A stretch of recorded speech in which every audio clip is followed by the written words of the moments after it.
Hey guys, Cameron with CPM Reviews here, and the 2010s are coming to a close. This has been a huge decade for comic book movies, and we're going to go through quite a few of them year by year. And in order to start the 2010s, we have to start with literally the first one in the bunch. This is a year-end review of 2010. Before we get started on this, I'd just like to say thank you for clicking on the video. If you're a fan of this sort of thing, click the subscribe button. And if you want to know as soon as I put out anything, hit the notification bell so you'll know as soon as anything gets uploaded. 2010 didn't have a whole lot of comic book movies that came out. It didn't really start to become a whole lot of things until towards the end of the decade. But that doesn't mean that we didn't have a plethora of movies to choose from. DC released some animated movies like Justice League Crisis on Two Earths, Superman Shazam: The Return of Black Adam, and Superman Batman Apocalypse. There were also some live action pieces, some of which that were based on not too well-known comic book properties, like Red, which starred Bruce Willis, Morgan Freeman, and John Malkovich, and The Losers, which starred Chris Evans and Idris Elba. But if we're wanting to talk about the live action movies that were really good, we need to start with the ones that really weren't as good as the rest. And yes, you may not like the fact that I'm going to say this, but Iron Man 2 wasn't near as good as the rest of the movies in this year. Yes, Robert Downey Jr. always does an amazing job as Tony Stark, and Jon Favreau didn't do a terrible job directing, but to me it just didn't hit the mark as far as everything coming together, and it seemed like kind of a rehash of the first Iron Man. Sorry, Marvel, this wasn't your best shot.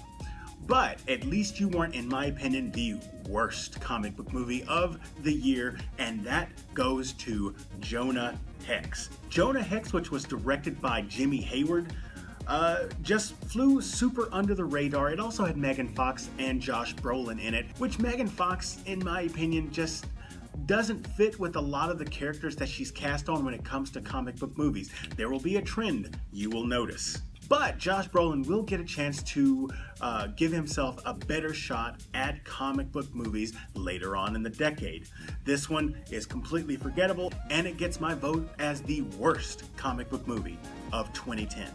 But on to the top three. For the bronze, we're going to give it to a DC animated movie, which normally doesn't get that much hype, but you have to admit that Batman Under the Red Hood is an outstanding comic book movie. This movie was directed by Brandon Vietti, and it starred Bruce Greenwood as Batman, as well as Jensen Ackles, John DiMaggio, and Neil Patrick Harris. It really delved into the history of Jason Todd's Robin and the Joker and Batman, and how Batman can't bring himself to cross a certain line, even though maybe he should have. This definitely was the best animated movie of 2010, and it makes the number 3 spot in the bronze. The second place silver medal goes to Matthew Vaughn's Kick-Ass.